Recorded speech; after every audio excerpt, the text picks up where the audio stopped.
the Cavalcade of America.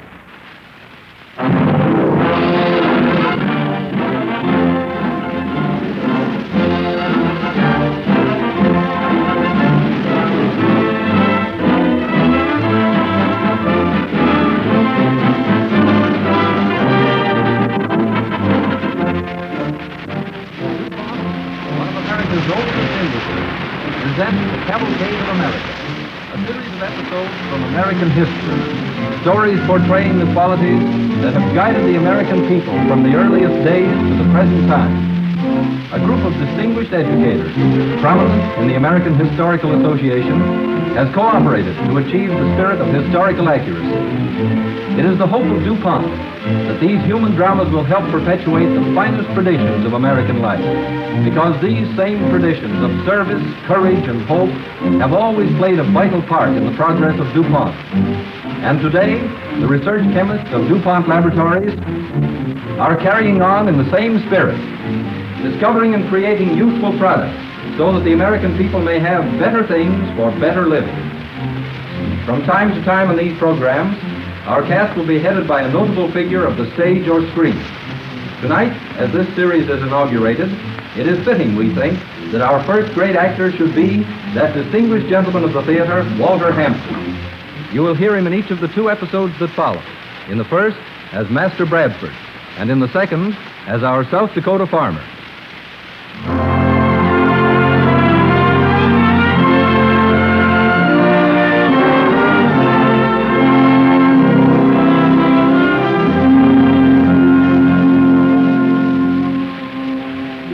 As you watch the American Cavalcade pass in review, you find much that is not pomp and circumstance. A certain doggedness and perseverance, a willingness to stick it out at all costs, is the most distinguished attribute of the American. Let us turn the pages of history to the spring of 1621, to the Pilgrim settlement of Plymouth, Massachusetts. There we find a little group of men and women who have been gathered together by special order of the leader, Master Bradford. In one corner, a young woman and a young man have drawn a little apart from the rest. Why has Master Bradford called us together, do you suppose, Master Winslow? When I first heard the sound of the drum, I feared it might be Indians. I rushed to snatch Peregrine from her cradle. If there were danger of an attack, Mistress White, you wouldn't see Captain Standish resting calmly with his musket, I warrant. Good Master Bradford looks stern and sad. It's little enough to make him smile these days. He grieves for his wife, poor Mistress Dorothy. It was tragic, her drowning, 2 weeks after they landed on these shores. Quiet. Quiet, please, for Master Bradford. Quiet, I pray thee. My friends, I have called you from your tasks this morning to speak a message which will shape the future of Plymouth settlement. For 4 months, the good ship Mayflower has lain at anchor, unable to return to England by reason of the fearful storm and the mortal plague that took off many of its crew. But this morning, her master tells me that, God willing, he will sail 4 days hence. You came to the New World with high hopes. Your faith has been sorely tested these winter months. But 51 remain of the 102 who came here. Many of you have lost those who were nearest and dearest. If you desire to return, to go back to the soft ease of old England, we who are in command will not try to hold you, for God alone knows what awaits us here. Weigh your choice well, for once the Mayflower sails, there is no returning for anyone. I have spoken my message. Well, Master Winslow, Well, Mistress White, Master Bradford's news seems to have pleased you. why not? What is there for me here? I'm no tiller of the soil. I've tried my best. I covet a more venturous life. Is this not a mighty venture? Nay, this is but hardship in a rude wilderness. Surely you will return too, Mistress White. What is there here for you?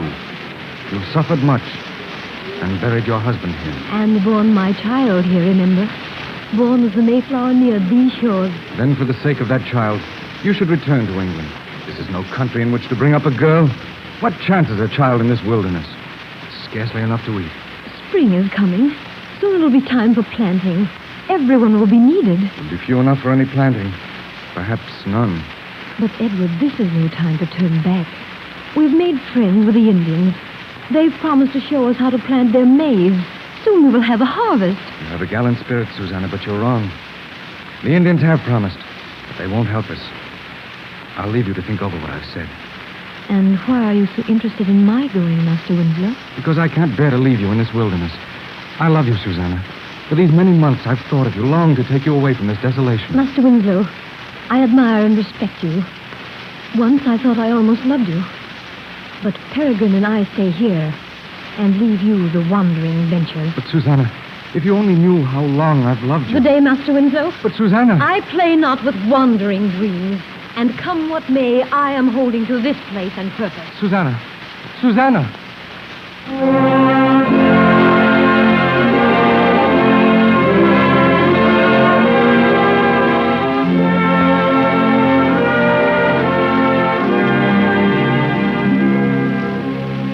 On the 5th day of April, 1621, the colonists of Plymouth again assembled. This time, not in the rude little meeting house, but on the rocky shore of Plymouth Harbor. All eyes are turned eastward to where the Mayflower rides at anchor, ready to set sail. On the shore, the captain, Thomas Jones, is bidding a last farewell to Governor Bradford. Well, sir, the tide will be turning straightway. I must soon be pushing off. We'll miss you, Captain Jones. I hate to go and leave you all stranded here, sir, in this God-forsaken country. The only countries that God forsakes, Captain, are those whose people have forsaken him. Think you any will leave with me? That young fellow Winslow, standing by the cliff. Yeah? He might go. He's no stomach for grubbing earth. He'd sooner be a sailor like yourself. Mary, with only half a crew and some of them not fit to stand, I could straightway put more hands to the rope. We need more hands ourselves. There's spring planting ahead. Only today a messenger came from the Norsets with seed and promise of aid. Well, My heart is grateful, and I still dare hope that none will leave. Mayhap 'tis folly, but already I'm proud of our little settlement in the New World, and I mislike to see anyone turn back. I know. Like deserting a ship. Well, if you have any to make the passage, I hope they'll hasten. Winslow still seems undecided. He and God must choose his path. I'll row to the ship and watch for your signal to sail. I'll fire a musket. But first, I must give our people every chance to decide. Well, good hope, sir. I trust the next few months will be easier. Master Jones. Yes? Just a moment, if you please. Why, surely, Mistress White. Have you and your little baby decided to be our passengers? Oh, no, Master Jones. I'm not leaving. But I have a little packet for my dearest friend in London. Oh. Would it be too much to ask you to take it for me? It's all superscribed. I will bear it safely, Mistress White, never fear. And now I must haste and weigh anchor while the tide is right. Now, Godspeed. Godspeed. Godspeed, good master. All right. Push her off, boys.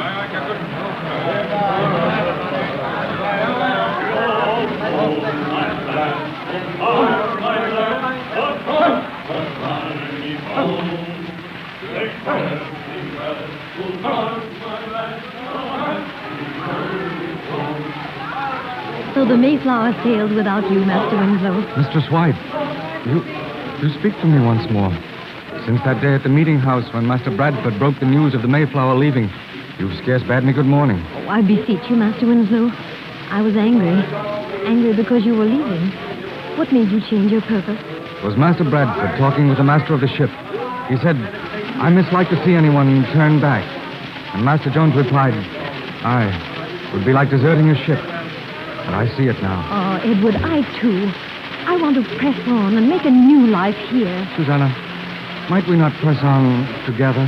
Master Winslow, take care. There are many people here. They give no heed to us. Their eyes are fixed on the Mayflower.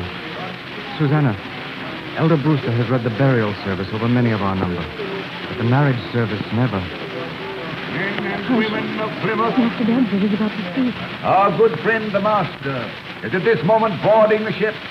All sails are set. A sign from me, and the Mayflower will weigh anchor and turn her course for England. Before I give that time, let me ask you all once more, for the last time, do any of you wish to return? It's not too late to change your mind. One word. Last chance, Edward. I've made my choice, Susanna. Then I give the Mayflower the time to sail.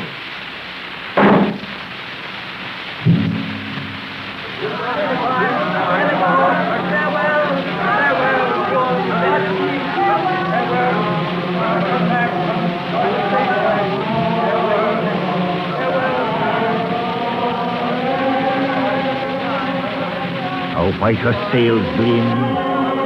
Glad I am the sun is shining so fair today.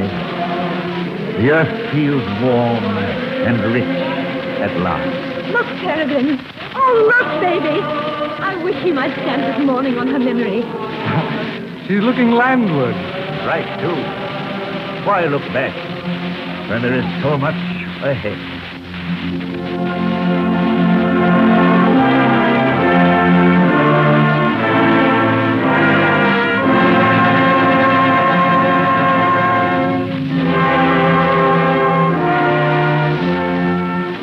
That fateful day, the Pilgrims made their choice and flung defiance at the dark forests of New England. Their will to carry on became a cornerstone of American character, and from such people came the power to conquer a continent.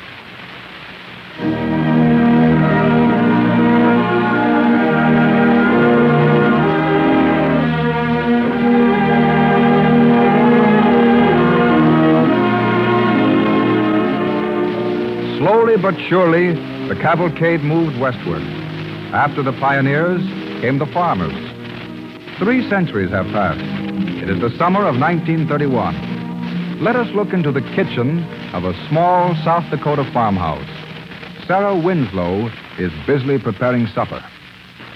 I'll give these biscuits just about 5 minutes more. By that time, your father ought to be here. Mom, Yes, Ned? well, this is July. Anybody who's been canning tomatoes over a hot stove all day don't have to be told that. College opens in September. September 24th, the catalog says. What's the chances, do you think, of my getting to go? Oh, it's too early to say yet, son. The summer started out good. Crops are pretty promising. If nothing happens, I guess your father will be in a position to spare you in the fall. Take on a hired hand in your place. I won't ask for a cent from Dad. With what I've saved and what I can earn, I'll get along fine, Mom. Well, we'll see. I don't want to make any promises like we did last summer and then have to break them. Gosh, what a summer that was. Not a drop of rain for 17 long weeks. I can't even bear to think about it. Waking up morning after morning. See that sun like a great ball of copper. And the crops drying up, shriveling, shrieking for water. Yeah. Oh, That's the worst of farming. You work and you worry and you break your back for months. And then along comes a drought or a freeze or a flood or maybe some kind of a blight. And where are you? You're worse off than when you started. I know. And yet we keep on farming just the same. I'm not so sure that I will. When I finish college, I might get myself a job in... Your family have been farmers for generations, Ned Winslow. And I guess you're not going to give it up for any white-collar city job.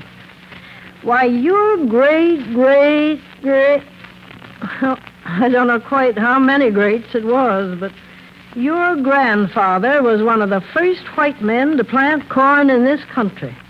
The Indians showed him how. Yeah, Mom. And his descendants have been planting corn ever since. To be burned up by the sun, or rotted by rain, or eaten up by pests. What's this you're saying about pests? Your son was just getting in practice for the college debating team, that's all. Oh, meanwhile, like as not, my biscuits are burned to a crisp. Well, as a matter of fact... And now you two get your hands and faces washed, and I'll have things dished up in a jiffy. Oh, hold on. Wait a minute, Father. What's the matter? Why, you've got a couple of grasshoppers On your coat, see? Oh, don't brush 'em off in here. Go outside. I don't want the nasty things to start hopping around my kitchen. Say, there's an awful lot of grasshoppers around lately. Just in the last few days. Have you noticed? Yes, picked half a dozen of 'em off my cucumber vines this morning. Well, they were eating the leaves as greedy as anything. They don't eat anything more valuable than your cucumber vines. We'll be lucky. Well, you talk as if my cucumber vines didn't matter. We don't depend on cucumbers for our living. My cucumber pickle's taken second prize at the state fair for 3 years now. And if it don't take first prize this year... Oh, there's one of those pesky creatures under the sink. Well, what of it, Mom? Well, they're harmless. Not this variety. What do you mean, Dad?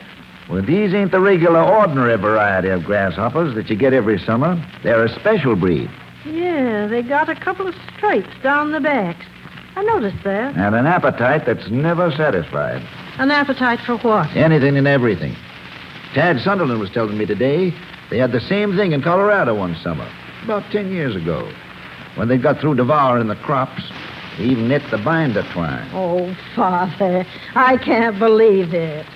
If you don't mind holding supper up for a few minutes, Mother, I'd like to put in a phone call. Oh, everything will get cold. Couldn't it wait till after supper? I want to get hold of the county agent and ask him what to do about these grasshoppers. Well, is there anything you can do? Tad tells me they used poison for them in Colorado. Poison? They made up some kind of mash and mixed arsenic with it and spread it around their fields. Nice job for a hot July day. You dish things up and get started. I'll be right back. All right. Come on, son. All right. I see you got cucumber pickle on the table, Mom. We always have cucumber pickles with cold ham. You may not next season, according to Dad. With these grasshoppers, I mean. No, I'll protect my cucumber vines. Don't you worry. I'll cover them over so the grasshoppers don't see them. It's the green color that attracts them. Oh, the grasshoppers will probably all be gone anyway in a little while. Dad's an awful alarmist. Always expecting the worst. And the worst has happened so many times, that's why. The drought last year just about ruined him. Oh, here he comes now. Ned, don't say anything to him this evening about college. He's not in the mood to talk about it, I can see. Yeah. Well, Father, what did he say? Seems just about every farmer in the country's calling him all of a sudden to find out how we're going to fight the grasshopper plague.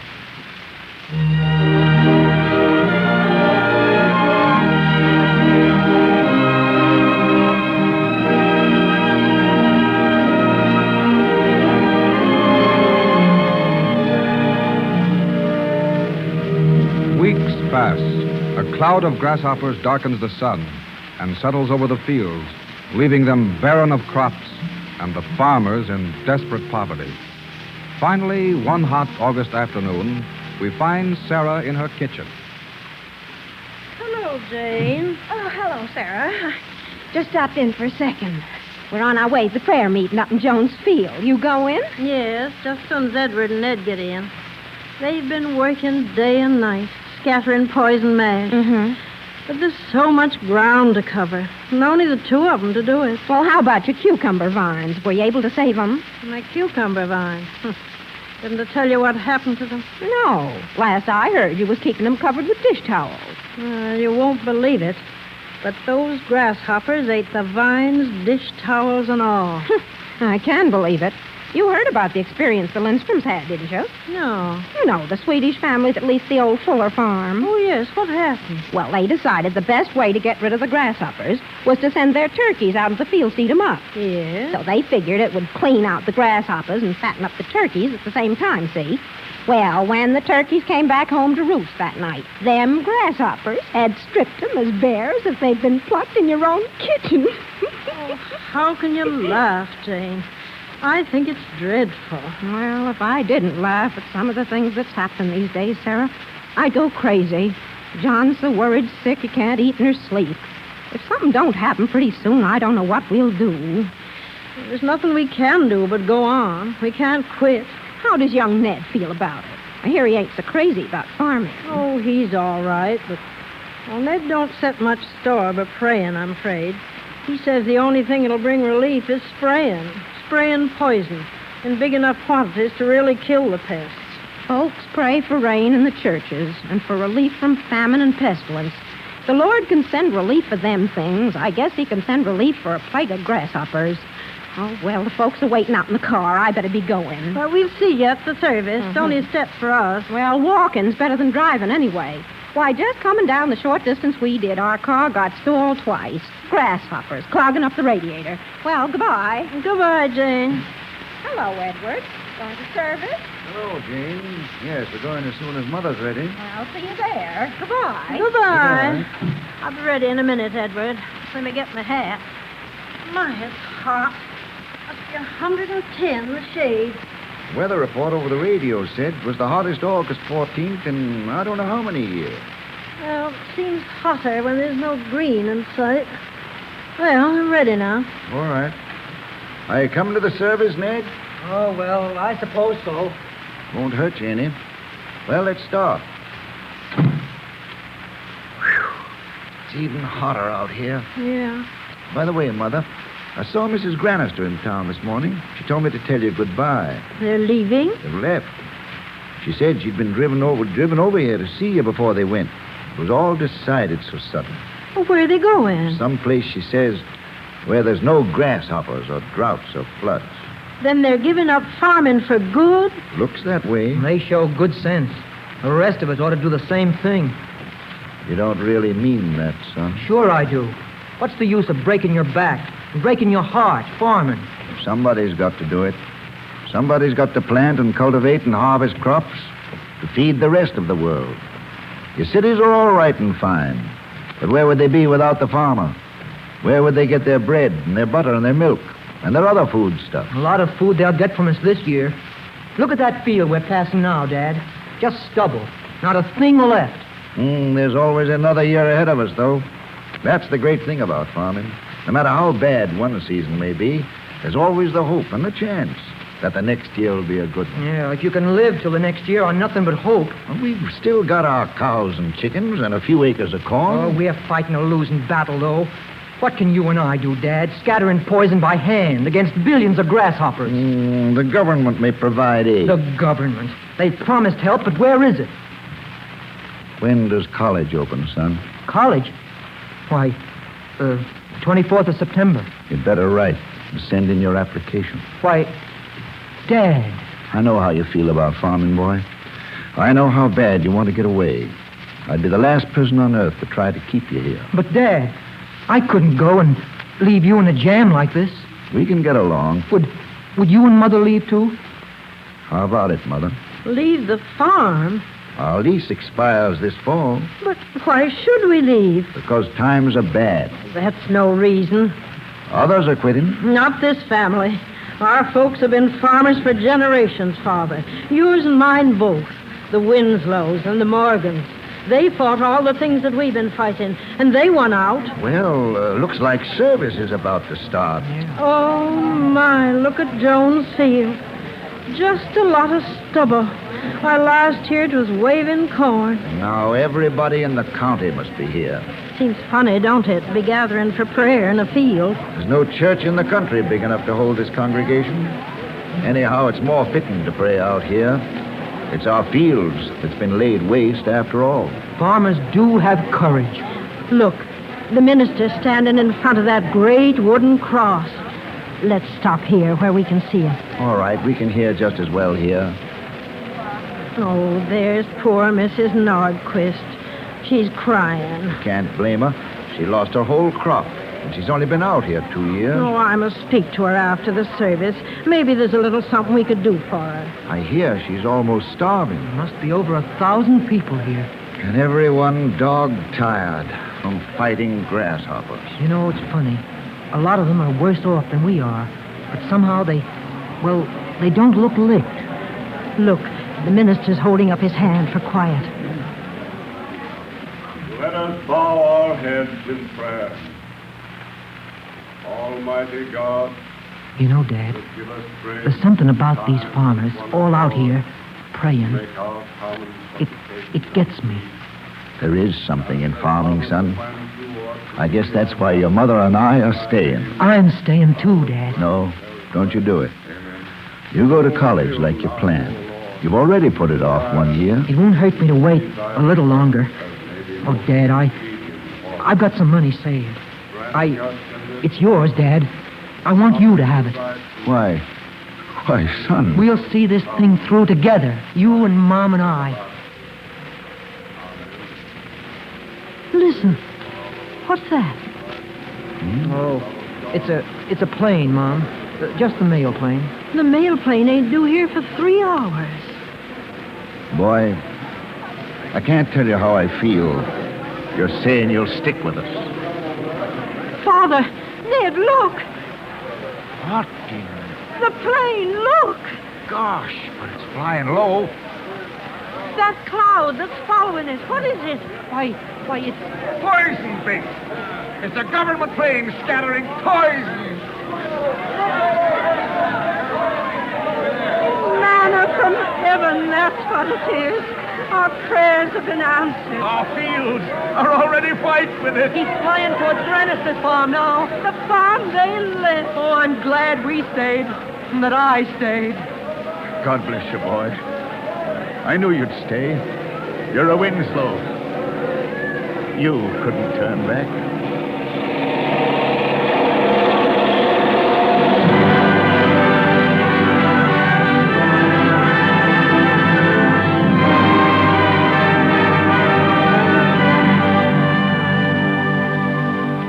No turning back. The will to carry on. The refusal to give in. This quality has helped shape the course of American history from the days of the Pilgrims to the present day. People whose names find no important place in history's pages, who quietly did their jobs and asked no credit, no glory. We salute them, heroes of the American Cavalcade.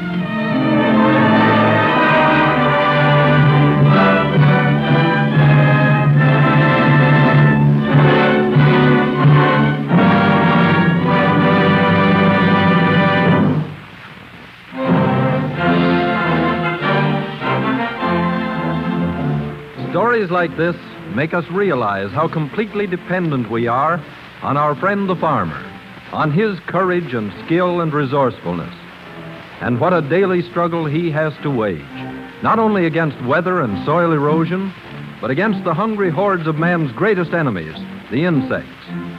Scientists have already classified more than 600,000 different kinds of insects in the world. If nothing were done to fight all these bugs, they could wipe out our whole human race in a single year. So it's a day and night battle that the farmer wages for us, literally a battle for our lives.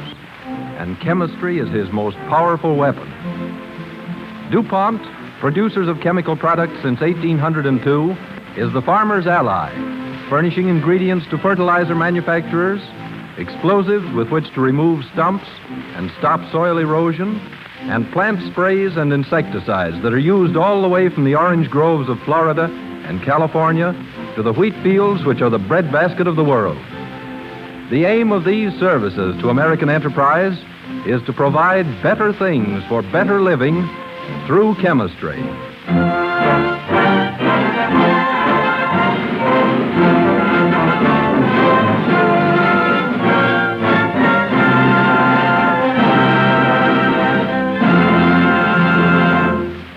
The leading parts in this evening's episodes, which you have just heard, were played by that distinguished American actor, Walter Hampden. Next Wednesday evening at this same time, Franch O'Tone, one of Hollywood's brightest stars, will appear when DuPont again presents The Cavalcade of America.